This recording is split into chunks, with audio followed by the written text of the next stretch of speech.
So, welcome to this new edition of Catholic Identity, the webinar program that lets you, the attendees, have your say about this important issue and meet some academic leaders from our IFCU network. Today's topic is Catholic identity in a university in Japan. And we have the pleasure to welcome Father Kisala, who became the president of Nanzan University in April 2020. Father Kisala has got many diplomas in mathematics, in theology, also in literature. He has served in a range of positions within the Society of the Divine Word in Japan and worldwide, such as provincial superior, admonitor, and also vice superior general. The situation of your university, Father, is very particular since you work and live in a cultural context that is not a Catholic one, of course. And so you will explain us what are the major issues you are facing and how you practice, perhaps, I guess, an intercultural dialogue in this country. So thank you very much for being with us. We will listen to you during 20-25 minutes. If some attendees want to ask you some questions, you can do that during the speech in the chat or speak directly with Father Kisala after his intervention. So I give you the floor, Father, and I thank you once more very much. Thank you very much for your introduction, and thank you also for the opportunity to participate in this webinar. As I prepared a very simple PowerPoint presentation for this talk. And as I mentioned in the short explanation of what I would be talking about as to why the Catholic identity is an issue, especially here in Japan, there are two main points that could be raised. And the first is, as was already alluded to, the low overall Catholic population in the country and then in the university itself. The Catholic population in Japan is about 500,000 believers, and the overall population is about 120 million. So something less than 1/2 of the population would be Catholic. So obviously the vast majority of our students and of our faculty are non-Catholics. So that makes the identity of the Catholic identity, or the issue of the Catholic identity, a bit problematic here overall. And the second issue, which has come up in the past 20 years or so, is the aging of the religious. Many of the Catholic schools in Japan were founded by religious congregations. And now almost all of them have an aging population and difficulties in finding personnel to work in the schools, to lead in the schools anymore. And so once again, how to maintain the Catholic identity when perhaps there are not even any more Catholics in the administration or even among the faculty in the school becomes a very crucial issue. To begin with, I'd like to talk a little bit about our university, about Nanzan University, about our history and our goals as a university. By chance, this year we are celebrating our 75th anniversary of foundation. In fact, the predecessor of the present university was the school that was founded in 1946, just 75 years ago. And that was the Nanzan Foreign Language School. 3 years later, it became a university. So obviously, it was founded in the immediate post-war period, in a time when Japan was still very much suffering the after effects of the war. And specifically at that time, the Divine Word missionaries here in Japan saw the need to train people who would be able to function in the international sphere. and that was the reason for the founding of the foreign language school. This picture in the background is the hall of the original school. And you see on the above the doorway, the words hominis dignitati, which are the educational motto, what is identified as the purpose of the university, for human dignity. A little bit about the Society of the Divine Word, or the Divine Word Missionaries. We were founded almost 150 years ago in Holland, specifically for mission. And we began work in Japan just over 100 years ago, in 1907. And from that time already, one of the goals was to begin education ministry in Japan. But it took some time to be able to fulfill that goal for various reasons. And as I mentioned, the educational motto, the principle behind the school is hominis dignitati, the idea of promoting human dignity. This was an idea that was, or a concept that became very important in the post-war period. In the same year, or the same year that the war ended, basically, the World War II ended, at the foundation of the United Nations, both human dignity and human rights were identified as the two pillars that would save the world from another destructive war, as had just been experienced. And the idea of human dignity became important in the Constitution, for example, or the Basic Law in Germany and several other countries in the post-war period. So I think it was partly because of that influence that it was adopted as the educational motto for the Nanzan University, but also because of its connection with our Christian ideas of the human person, that every human person is made in the image and likeness of God, and for that reason has a special dignity.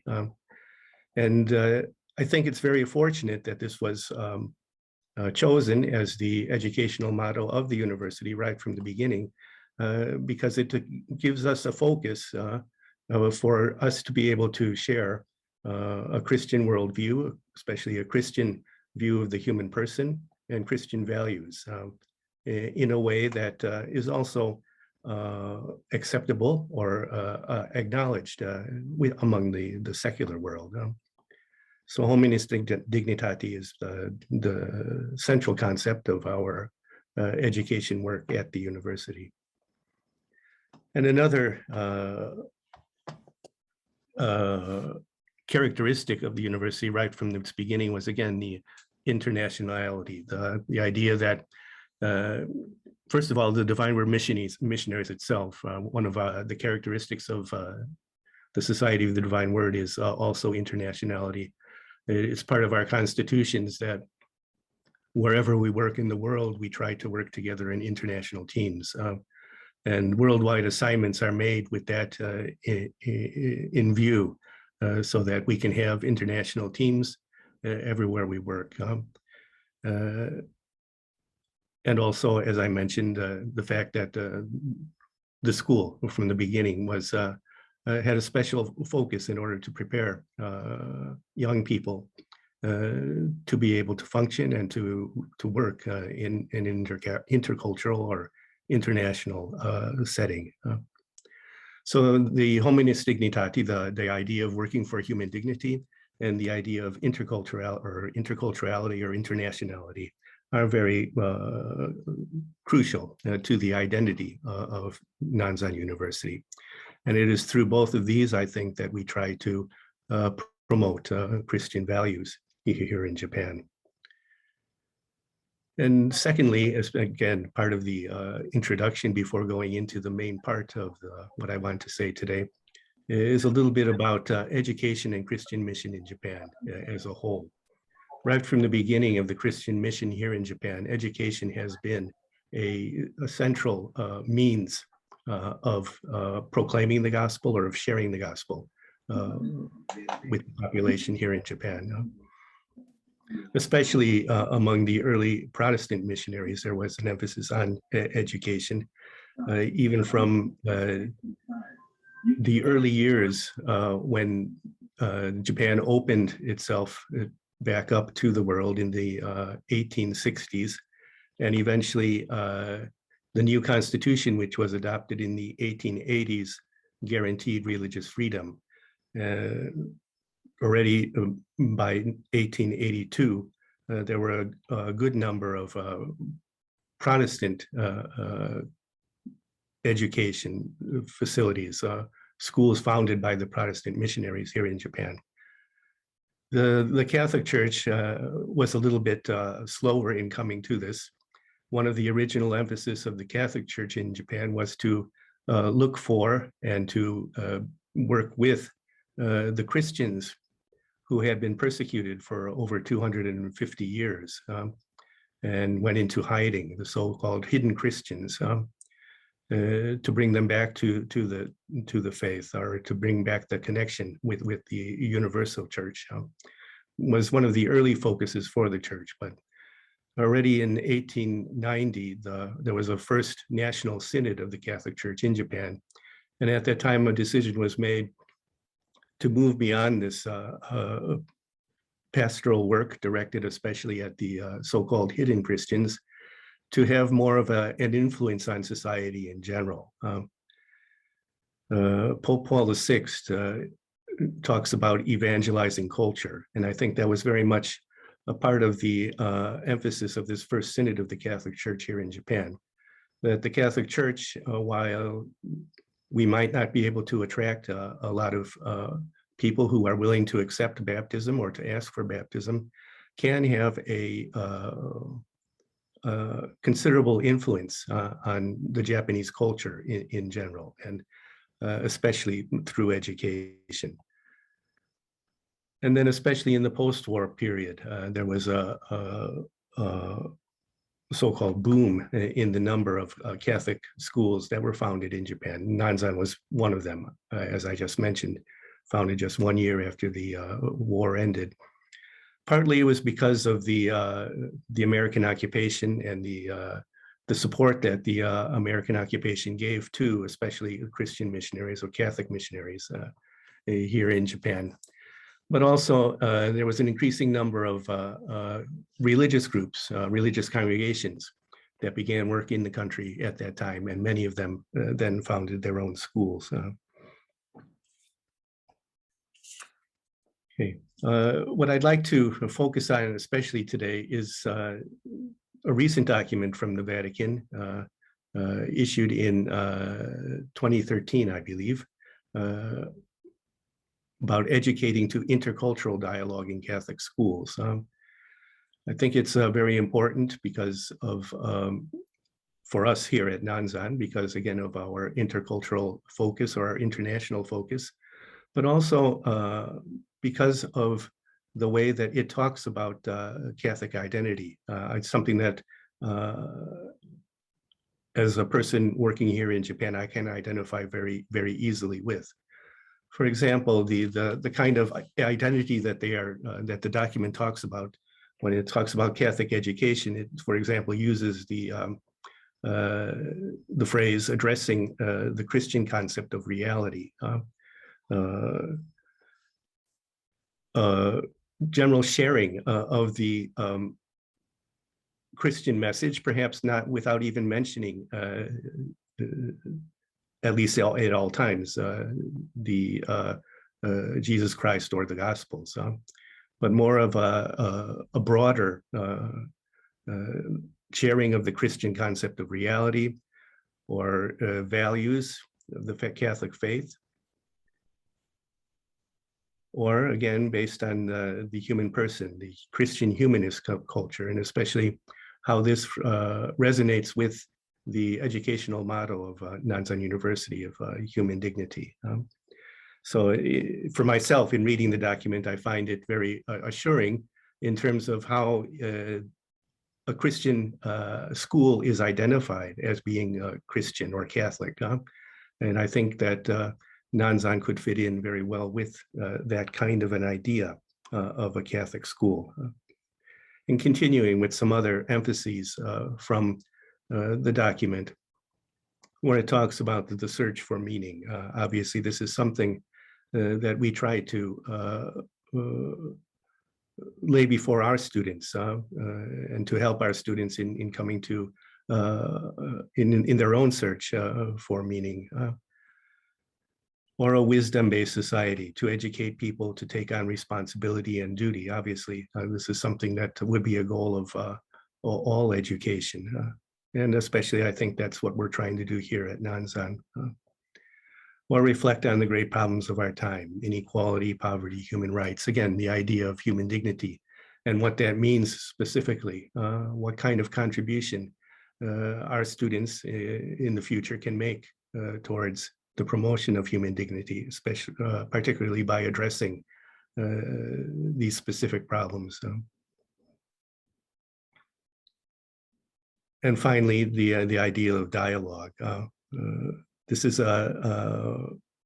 something that is emphasized in the document, and I think in general in the pontificate of Francis, and going back to Benedict XVI as well. The idea of dialogue, especially dialogue as a common search for truth. Dialogue not as a means of compromise or a means of coming to some kind of a basic consensus about things, but dialogue as a common search for the truth. The idea that none of us has a complete understanding of the truth, and that we need each other we need to be able to talk to each other and to share with each other the ideas in order to come to a more complete understanding of that truth. So this idea of dialogue, I think, for myself, becomes more and more important in terms of the goal of Nanzan. And also it's something that the Divine Word Missionaries has been emphasizing in this present millennium since the year 2000, mission as dialogue.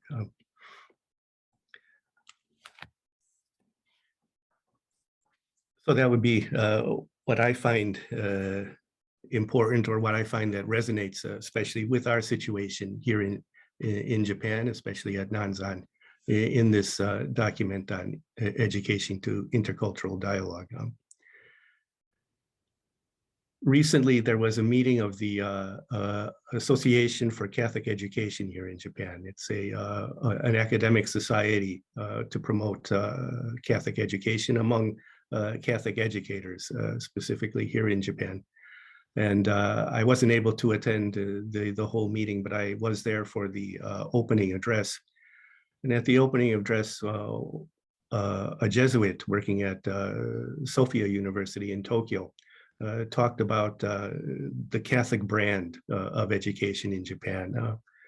Branding is, I think, something that's talked about broadly, even in the educational world, even though I'm not personally satisfied with the term myself. But what is the Catholic brand of education in Japan? And this particular speaker shared with us the Jesuit policy for education, the common Jesuit policy for education. I think there were 10 points that were important in order to share the Catholic identity within Jesuit education. And listening to the talk, I began to think of how would we describe, for example, the Divine Word Missionary brand in education? What kind of common policies would we emphasize among ourselves, and especially, and again, in our work at Nanzan? And I came up with 3 points that I think would be emphasized, and they're not very much different from, obviously, from the Jesuit policies that were shared with us. Perhaps some of the emphases are a bit different, and some of the wording is a bit different, but the basic idea is the same, because we are obviously sharing the same Catholic faith and Catholic focus.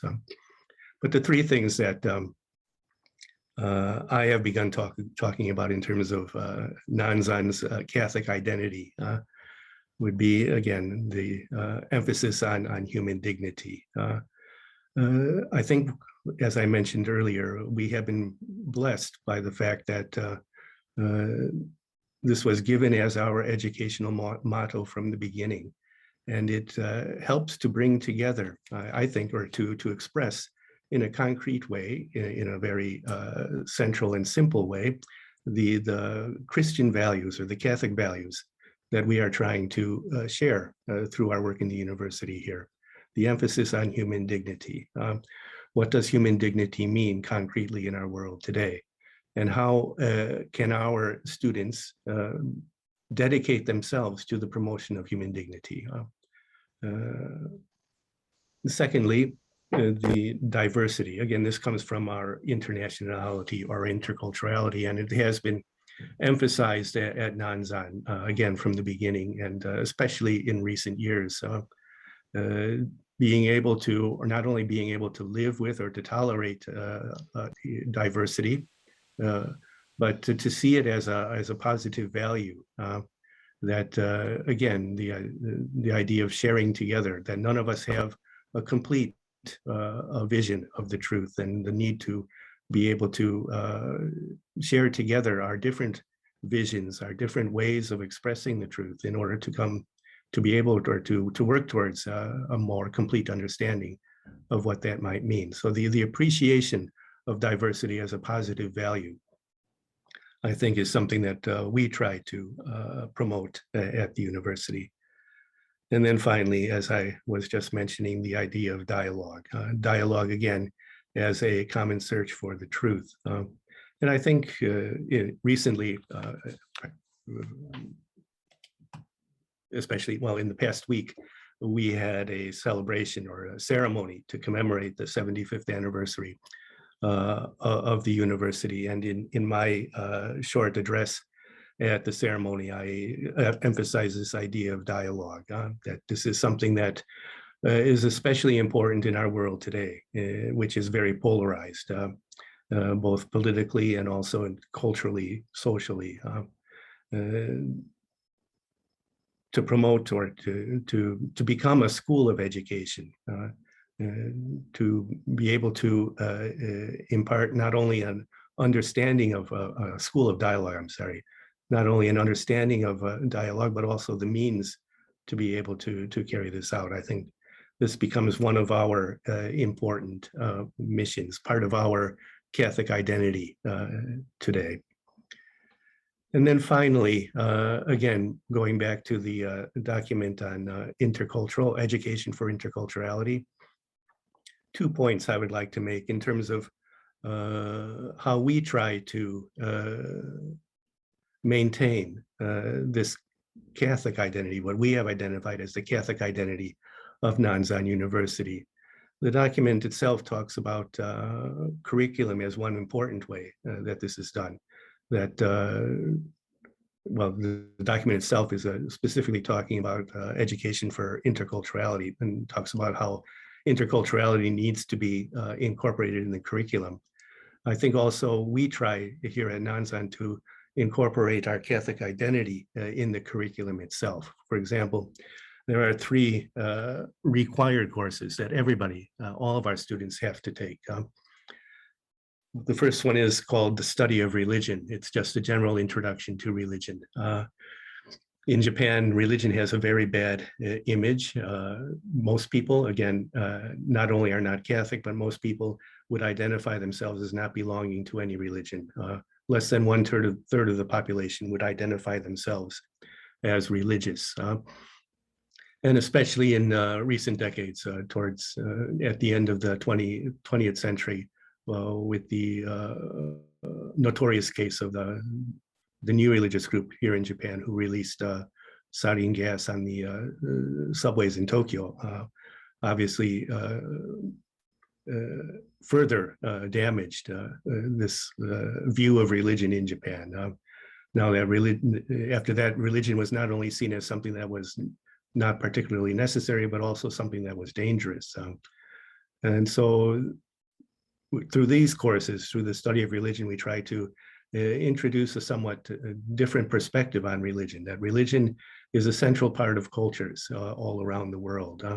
And that even if a person, like most people here in Japan, would not choose to belong to a religion themselves, in order to live in our world today, it's important to have an understanding of religion and the importance of religion for still the vast majority of the human race.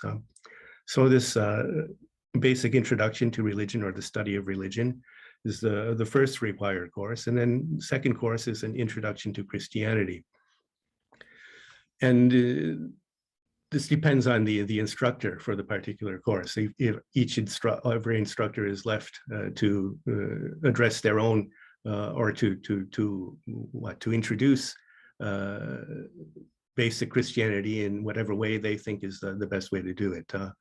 When I was teaching this class, what I chose to do was talk about the social teaching of the church. I thought this fit in very well with the idea of human dignity that we try to promote here at the university. And I thought it was a very good way to introduce or to familiarize the students with Christian values.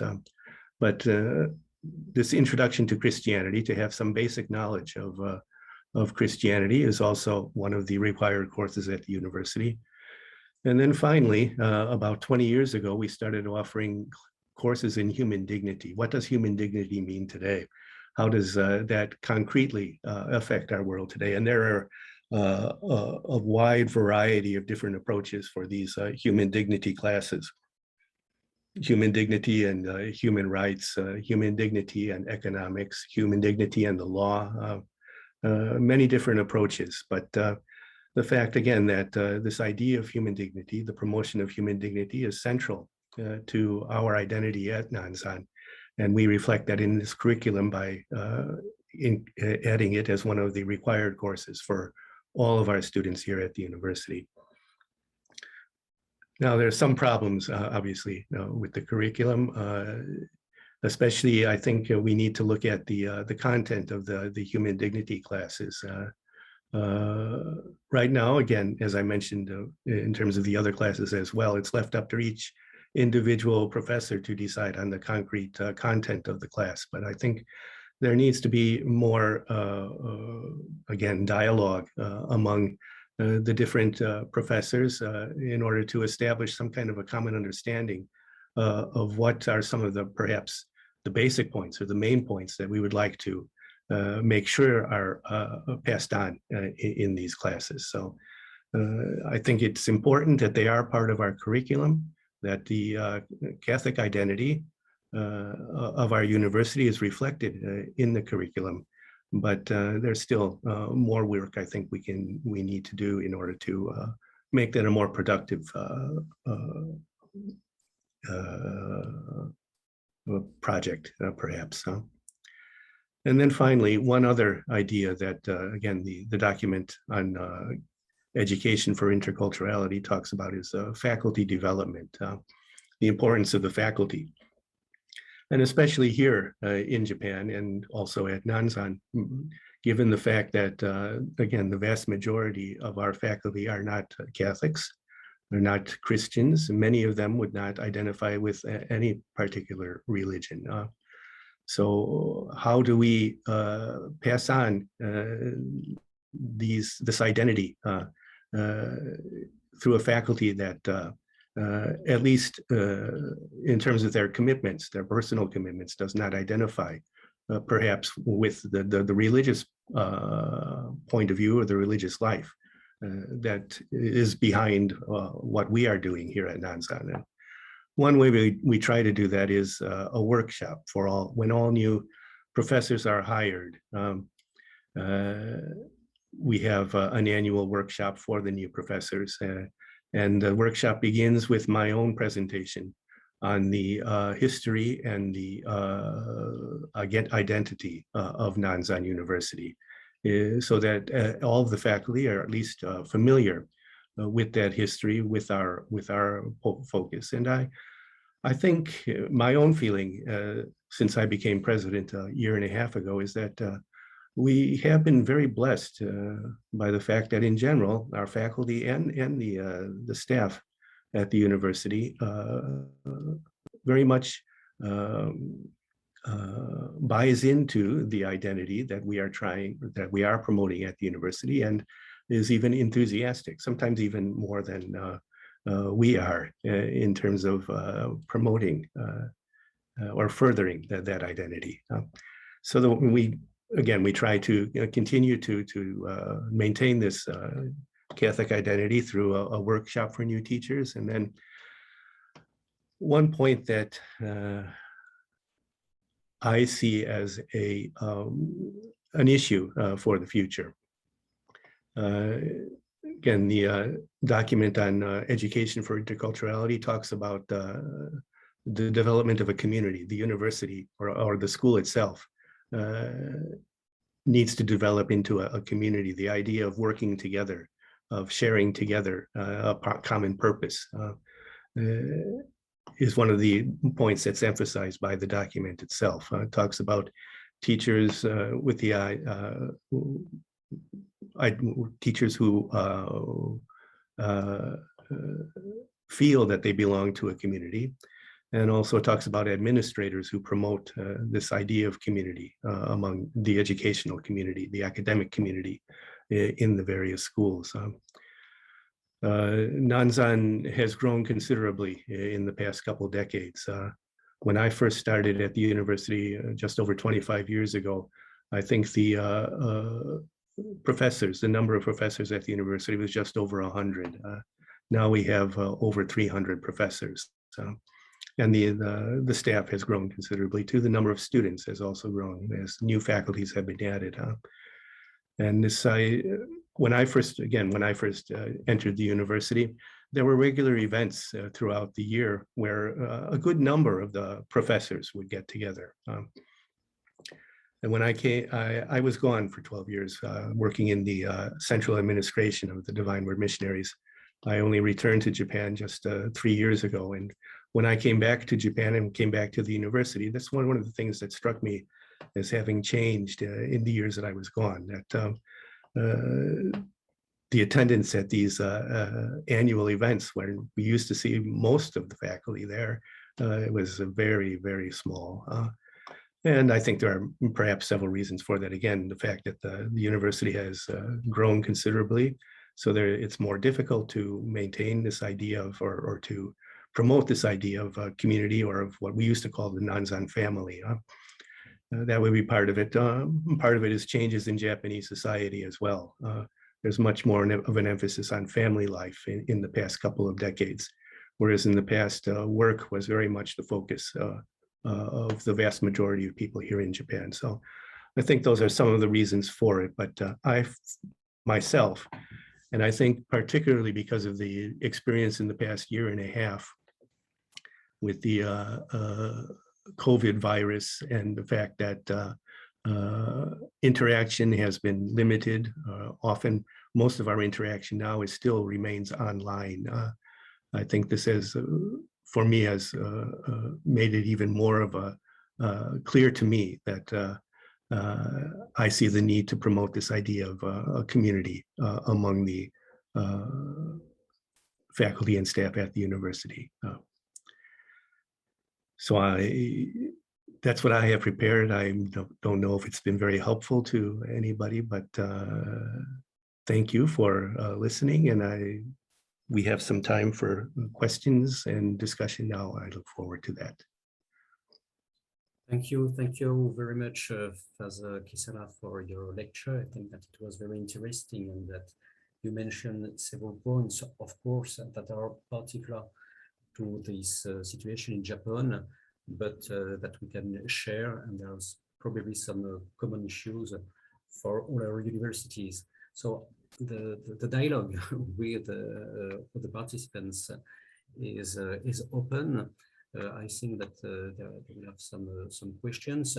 Perhaps I can just start with a very general question. You mentioned the fact that the Catholic people are a minority in Japan. How do you perceive the global mood, the global attitude of Japanese people towards Catholic? Is there a global interest? Why not indifference? Have you seen an impact of Francis' trip to Japan? Mm-hmm. Yeah, I think in general, Catholic Church and Christianity in general is respected in Japan. We're respected for especially the work that we have done in education and also in social welfare and health here in the country. I think that's very much appreciated. I think that Christianity is still identified as a foreign religion in Japan, and that would be, at least historically, one of the reasons why the vast majority of people would have little interest in joining themselves. And then, as I mentioned, especially in the post-war period and now in the last 25 years after this incident on the subways in Tokyo, people are not interested in religion itself in general. So I think, again, just to sum up, we're respected. I think there's a great respect for Christianity, but it's not seen as something important to make a commitment to oneself. So under this global process of secularization that you can perceive in the country, you mentioned also the search for meaning. And you underline some specific issues like inequality or poverty, human rights. How do you incorporate these issues in the curricula? Do you have some specific diplomas, courses, masters, I don't know, on this topic? Not to that extent yet. We do have, for example, especially in one of the most recent faculty that was started 5 years ago, there's an emphasis on the SDGs, the Sustainable Development. Yes. Yeah. And that's not only at our university. I think here in general in Japan, there's much more of an interest in the SDGs than I became, or that I felt when I was, for example, in Europe at our headquarters. So I think that would be one concrete way of doing it. We also try to encourage volunteer work here at the university, either within the country or else we also have several groups who work, for example, they would encourage or to gather students to go to the Philippines every summer for 2 or 3 weeks in order to work on building a classroom or building a school in the Philippines. So those kinds of volunteer activities too are trying to be emphasized at the university. But yeah, I just mentioned recently, again, in terms of our 75th anniversary celebration, that I think speaking on a global level, I think one way of concretizing our idea of the promotion of human dignity is the work towards the SDGs. And I think that could become much more central as part of the activity of the university here in the future. I suppose that in sustainable goals, of course, you also have in mind all the issues about environmental issues, of course. Yes. Yes. So we're seeing on this specific topic, we have seen the impact of Pope Francis in our universities. This topic has been taken in charge in many universities, and there are some specific international networks that have been created thanks to this promotion of this issue. As you were mentioning your international relations, you mentioned the importance of internationality in your university. Could you tell us a few words about your international relations with some other universities in the world? And perhaps it could be also, this webinar could be the opportunity for engaging some new relations, or just telling to the attendees if you have some specific expectations on this issue. Yeah, we've been promoting study abroad for our students, again, probably from our beginning, but especially in recent years. we have over 100 partner universities throughout the world now for student exchange programs. And many of our students do take advantage of that. We also have a large number, normally we would have a large number of international students here on campus. We have a Japanese language program that usually has about 150 students every year. And recently we've been trying to promote more students to come in for the undergraduate programs or the graduate programs here at the university. So normally we would have a rather large international presence on campus, obviously because of the COVID that for the last year and a half that has come to a stop. I'm hoping that we will be able to reopen it rather quickly once things settle down. But one new initiative that we're working on now, we're building a new dormitory just very close to the university campus that will house about 180 students. And the idea is to have an international residence. About half of the students staying there would be our international students, and the other half would be our Japanese students. And we are already developing programs to promote intercultural activities or intercultural dialogue in this residence as well. So those are some of the concrete ways that we try to promote internationality today. Thank you. I don't want to monopolize the dialogue with you. So if there is some attendees who would like to ask you some questions, don't hesitate to write or to take the floor. If not, I will have another question, because what you mentioned was very, very interesting.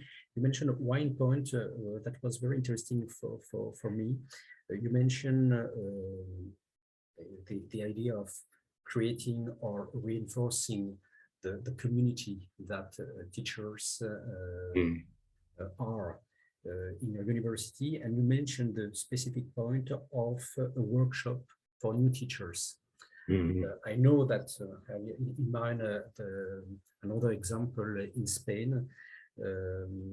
Can you tell us a few words about this workshop? How do you organize this workshop? What is its content, and how the new teachers accept or react vis-a-vis this workshop? Yeah, it's a day and a half workshop normally, and it's organized, well, the school year here in Japan begins in April. And so the workshop is organized for the first 2 days in April usually. And again, in normal circumstances, what we do is we meet at a hotel, have the first initial sessions there for the afternoon, and then we have time to socialize together in the evening. And then the next morning we'll return to the university to continue the input sessions here. I think that was very much appreciated in the past, but again, something we haven't been able to do for the last 2 years. But still, I think in general, the input is appreciated. Like I said, I give the first talk about the history and the background, the aim of the university, but then the rest of the vice presidents present on their particular focus, either on the academic program or the international program that we have. And then other people will present about different aspects of the university. But it's a lot of input. And I remember myself, when I came back 3 years ago, I was given a folder or something like this with all the information in it. So I think perhaps some people might be overwhelmed by all of that, but I think it's impression. I think my own feeling is that it is well accepted and it's actually appreciated, especially when we used to be able to socialize together. Yes. When you try to socialize them, do you insist about the Catholic values of your university? Do you deal with this aspect, or is it too earlier in the process of socialization? Yeah, that's usually part of my talk at the beginning of the first session of the workshop. Okay, so is there any question from the floor?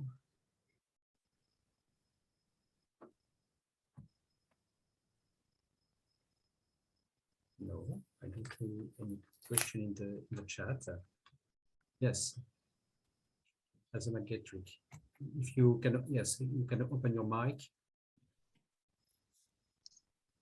Thank you, and good afternoon. Good to hear these ideas, and thank you for them.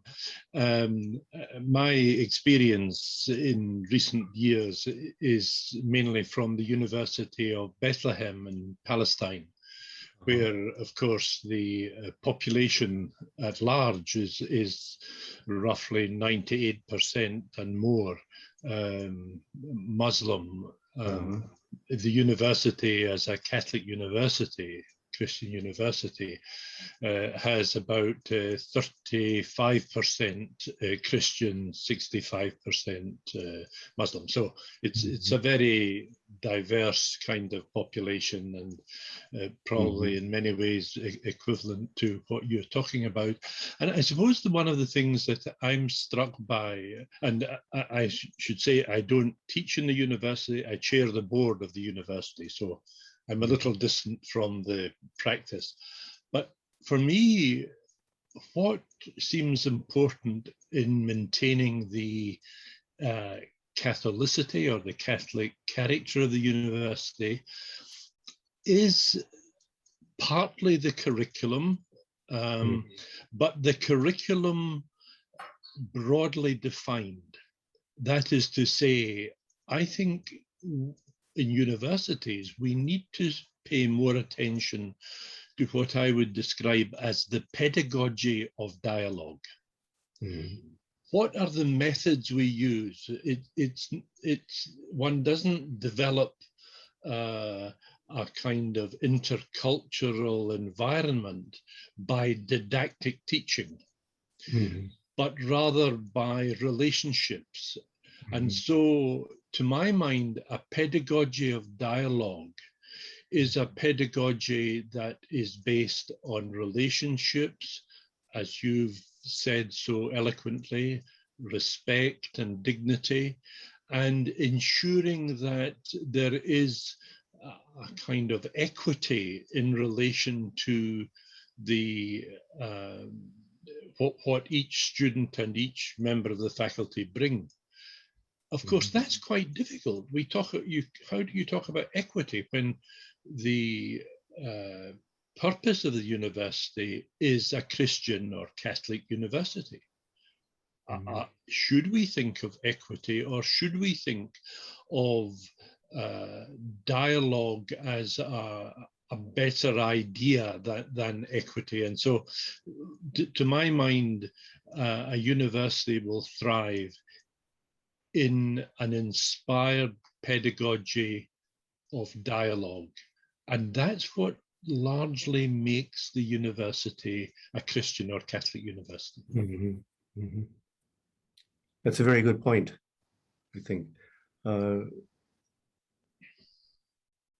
One of the points that, in listening to you talk about the university in Bethlehem, it strikes me obviously that one of the big differences would be that in their case, there could be a very positive dialogue, interreligious dialogue between people who believe in different religions.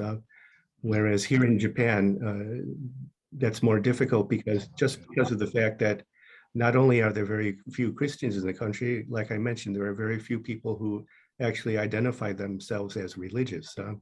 So it's difficult to talk about religious issues, specifically religious issues together. The one way we have been able to do it on a very limited extent is through our international students. Some of our international students, particularly from Indonesia, would be Muslims, and so there is some very limited opportunities for dialogue there. But I think that's a very important point that you made. This idea of pedagogy for dialogue is very much, I think, part of our or what needs to be one of the things that I would like to emphasize here at the university. I would have a question for both of you about this specific topic. I understand what is this dialogue, but concretely speaking, how do you organize this kind of dialogue? Is that through a specific workshop with students, or do you organize some specific event about an international issue or a specific national event? Concretely speaking, how do you do that? Mm-hmm. For myself, I'm talking more in terms of the future rather than what we're doing already. I think that there's a lack of or direct involvement in this promotion of dialogue or becoming a school for dialogue as so far. There are some opportunities for it. There are some ways that we have been trying to promote it. Just in general, again, especially in the intercultural encounters that we try to promote at the university. We have 3 different, we call them lounges. One is the Japanese lounge, one is the foreign language lounge, and one is just the international lounge. In the Japanese lounge, only Japanese can be spoken. So especially our foreign or our international students who are studying Japanese will go there as an opportunity to meet some of the Japanese students and to engage in this kind of an exchange, personal exchange together, and vice versa in the foreign language lounge, where any other foreign language can be spoken. So it's an opportunity for our Japanese students to practice their own foreign languages and also to, again, meet people from other cultures. So we have some efforts or we have been making some efforts to try to promote this kind of a personal exchange, but it, again, in terms of a structure or a program to promote it, I think that's something we need to work on yet. And may I ask you the same question about for your experience? Do we have some experience to share from Bethlehem University? Well, I would. This is something that could be developed in many ways, but this is an experience not so much from Bethlehem University, but when I was Dean of Education at Liverpool Hope University in England. Yes. And I'm Scottish, so I'm not English. So I was there as a foreigner, as you could imagine. But when I was Dean of Education in Liverpool Hope, one of the things I did was I made sure that all the students in the Faculty of Education were part of a group of 10. Mm-hmm. And so this isn't just a question of curriculum, it's a question of how you organize your entire faculty in this case. And in that group of 10, I was very aware that each student had to know the other 9 students. So you're not isolated. And I suppose if you want to raise it to a kind of principle, it was the principle of John Henry Newman, where a university is your alma mater. And your mother, where your mother that is helping you. And so you need to create an environment where the whole institution is committed to that sense. And you spoke about family. It's the same basic idea. We need to create a family.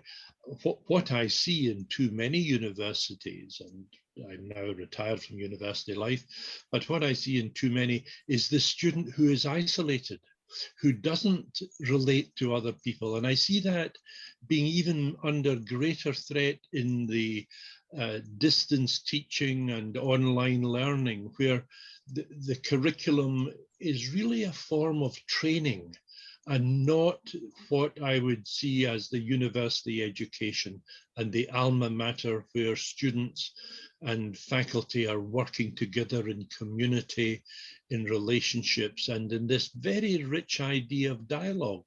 So it's not simply a method, it's a whole vision of groups of people coming together in dialogue and in structures that allow it. Part of the problem is the architecture of many universities don't easily facilitate this. the architecture of many universities are hostile to relationships. So there's a whole range of things there that I think could be looked at in terms of a whole faculty and so on. And when I talk about faculty, the Faculty of Education at Liverpool had about 3,000 students. It was big numbers. All of them were in a group of 10. Okay. Thank you very much for this interesting testimony. In the chat, I see a very interesting question from Richard Ross.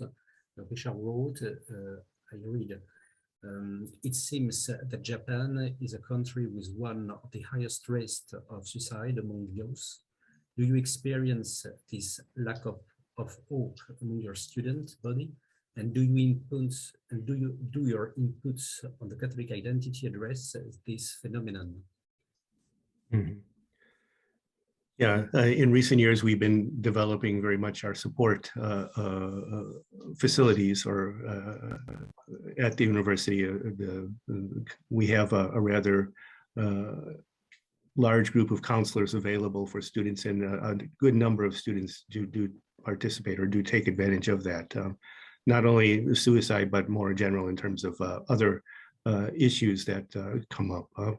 So we have been trying to address it in that way. And also, interestingly enough, one of our professors, she's employed at our Institute for Social Ethics, is a specialist in suicide. And she teaches a class, academic approach to the understanding of suicide. And that is perhaps the most popular class on campus. She has up to 300 students in her class every year.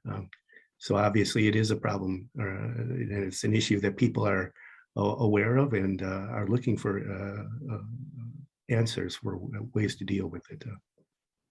Yes, I think that it is a very important issue for all our universities. How do we take care of our students? And this question is, of course, important in general, and more specifically in the aftermath of the COVID crisis. Of course. So I don't see any other question. Yeah, I want to ask something. Yes. Okay. Yeah. So 2 questions. So yes. this is in general to Catholic universities. I'm in Manila working with FIUC. I think do we have internationally criterion to identify what makes a Catholic university distinct? Of course, congregations which run universities, they have their own charisms, their priorities. But we have regulatory bodies, like in India, from where I come, we have what is called for NAC accreditation. Accreditation basically relate to academic things. And many of our Catholic universities turn out very good academic, very competent people, leaders. But are we paying enough attention to meet other standards? Like right now, we're talking about culture, human dignity. Right now, the emphasis on environment, climate change, the idea of ethics. So can we create 4 Catholic universities based on the social teaching of the church, certain fundamental marks of identity by which we can say this meets, these are some of the yardsticks, but we can measure the Catholicity of an institution. Catholicity, by Catholicity, I don't mean being Catholic, but living the gospel values, even in a multicultural context. In Asia, except Philippines and Timor-Leste, everywhere we are minority. And yet the Catholic Church is known for the very high quality education that we impart, and we are respected. So can we make use of that advantage and bring in like maybe ethics? Ethics is very common to everybody. Human dignity. Then the idea of right now, because of the post-COVID, a lot of students have stress symptoms. I teach in Manila and university also, I know. A lot of them have difficulties and they share some time, but we are basically, we're not addressing those. We are dealing with academics and the curriculum, and then we finish our work. So this is also true in the light of what Father Kisala said. The number of religious personnel in our universities are becoming very thin, very few. Therefore, many of us are caught up in administration, in management issues, and not directly engaging ourselves with the interpersonal level with the students. So I appeal to IFCU to see whether we can internationally combine some sort of yardsticks by which we can measure the Catholicity of our institution. Cardinal Newman's essay is of course very, very important. There are other social teachings and not social teaching by the Dicastery of Education in the Vatican. There are documents. So if we pick up from that, not in a Catholic context, but in a multicultural context, where primarily in Asia and even in many other parts, even in predominantly Christian countries, religion cannot be directly approached from a faith perspective, but maybe from Christian values. I think that is a success of Pope Francis, the way he connects with the world through human rights, migration, then the idea of climate change. All the sort of things are actually making him very dear to people of all faiths. Thank you. Thank you. Yeah, in terms of the situation here in Japan, again, as I mentioned just recently, we had this meeting of the Academic Association for Catholic Education, where the idea of Catholic identity, what does it mean to be a Catholic university or a Catholic school in Japan, is an issue that's been talked about for at least the last couple of decades, because people are aware of the situation and some of the pressures that are involved there.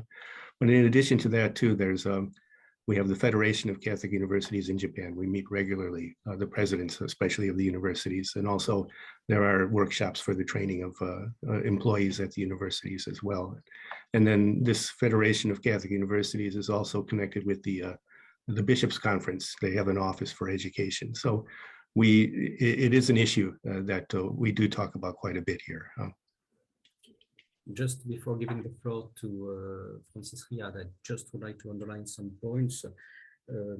First, don't forget that we have launched 2 years ago an international collaborative platform, which is open to all the members of IFCU. And so if you want to discuss or share your experiences on this topic, or why not create a specific work among you, you can use this platform. It has been launched for that. About you mentioned George Newman. I just would like to remind you that we have launched also a specific international framework about the social responsibility of our universities.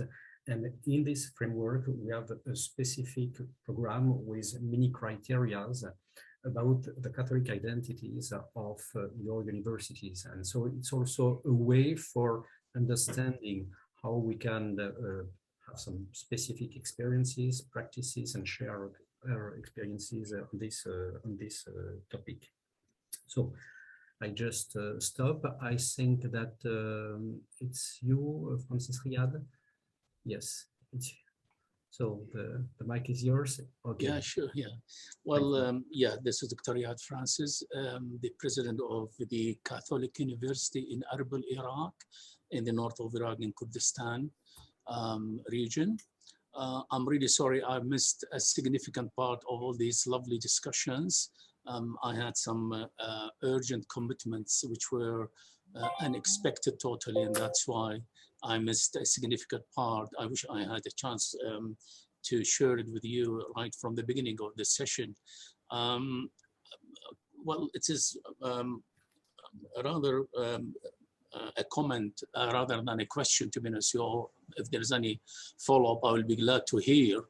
The name of the university is, which is the Catholic University in Erbil, sometimes is causing a kind of misconception that this university is purely for Catholic people, Christian, Catholic, which is absolutely not the case at all. We always stress on this lovely mosaic mixture of different faiths from different ethnic groups, all studying together in a very nice harmony, in a very nice atmosphere of multi-faiths and multi-beliefs, call it whatever. So we don't have a problem as such inside the university. Rather, this misconception of some people about the identity of this university, they believe it's purely for Catholic, Christian Catholic students, which is not the case. So I would like to hear any income or insight, input, I should say, about this situation. Also, I want to add, I was very impressed by the figures which were given by the gentleman. I can't remember the name anyway, which is the from the Bethlehem Catholic University. He gave these very interesting percentages of students in terms of faith: 35% Christians and 65% Muslim students. Now here, it's still almost vice versa, exactly the opposite. We have a low number of Muslim students, about 9 out of 156. The number of the total students is really low now. We are now just planning to have much higher number, I should say, of students. And the Christians are the majority here, about over 100 something. And then we have Yazidis, which is a different faith, about 29 students in this university. This university is still a newly established university, private university. So we are really planning to have much more students in the future. I would concentrate on to have much higher number of Muslim students in this nice atmosphere of multi-faiths and multi-ethnicity. So that's it, what I just wanted to mention, and thanks very much indeed. Thank you very much. I think that in the past we have the pleasure to welcome and discuss with the director of your international relations department. And so I cite the opportunity of your intervention for telling you that it will be a pleasure for us to organize a specific webinar around you and your institution, your university, because it's very important. So we will keep in touch, and if you agree, we could organize that for a next session. I do hope so. Thank you very much. Okay, thank you. Thank you very much. Yeah, I see that there is a hand. Ines, the floor is yours. Thank you. Yes, thank you so much for giving me this opportunity. And I am the chair and also the director of Catholic Studies at Seton Hall University in New Jersey. And we joined actually the International Federation for Catholic Universities very recently. And from a few, exchanges, I'm really grateful, and I've learned a lot, from this international experience that you are providing. We were very much looking forward actually to meet everybody in person, because of course, everything is incarnational, friends, right? So, but in any way, I just want to make a comment, because the situation in Catholic universities, worldwide is very different, right? Here in America at Seton Hall, we are a diocesan university. So it's not a religious order, but we have, it all, let's say, it's diocesan priests. And we are very fortunate to have, around 45 priests that are, residents at the university, which it's a huge plus actually for the parents, and the soothing thing. They say, oh yeah, the priests are there. However, at Seton Hall, we have a dynamics, let's say, because the majority of the Catholic universities, we have a theology department or a theology school, right? And then there is the religious studies or religion, the Department of Religion, So that is the configuration in many Catholic universities here in the United States. However, in the United States, there is also this movement of the Catholic studies, which has become now a movement, actually. We had a meeting in July, and we kind of created a consortium of Catholic studies. And the main focus, the main objective, I think, is just to connect the Catholic intellectual tradition to the disciplines, to make sense of theology. Because I don't know how the situation is worldwide with the Catholic universities. I'm looking forward to learn more on that. But at Seton Hall, although the students say that they are 70% Catholics, this means nothing. When you have them in the classrooms, they are secular. They have no idea of the theology, of the history of the church, let alone, social issues, etc. So are you, friends and colleagues, dealing with the secular student who is a baptized Catholic but has never, practiced his or her faith? Because what we are, at least, my understanding of the discussion here is dialogue. Yes, it's very easy to do dialogue with a person of faith, coming a Muslim, being a Muslim, or being a Hindu, and we have those kind of students that come to Seton Hall University because we are a Catholic university, morals, values, etc. But what about these secular Catholic students? What should we do as through this organization to kind of, bring this student to the faith? Because probably this was being part of the university, taking classes at the university, probably is the last chance for these students to know their faith, right? Mm-hmm. So all other institutions have failed them. The catechism have failed them. So how to approach the secular student? That's my question. Thank you very much for giving me this opportunity. Thank you very much. Professor Kisala, do you have any answer to this so huge and important question? Yeah, it's obviously very different from our situation here in Japan. But again, as I mentioned, one of our issues is the fact that the idea of religion itself is rejected, or people find very little attractive about religion itself. And that's one of the things that we try to address, again, through our curriculum. Not always successfully, obviously, but we do try to make some efforts there. Yeah. But yeah, I think given the situation around the world, it's going to become an increasingly important issue.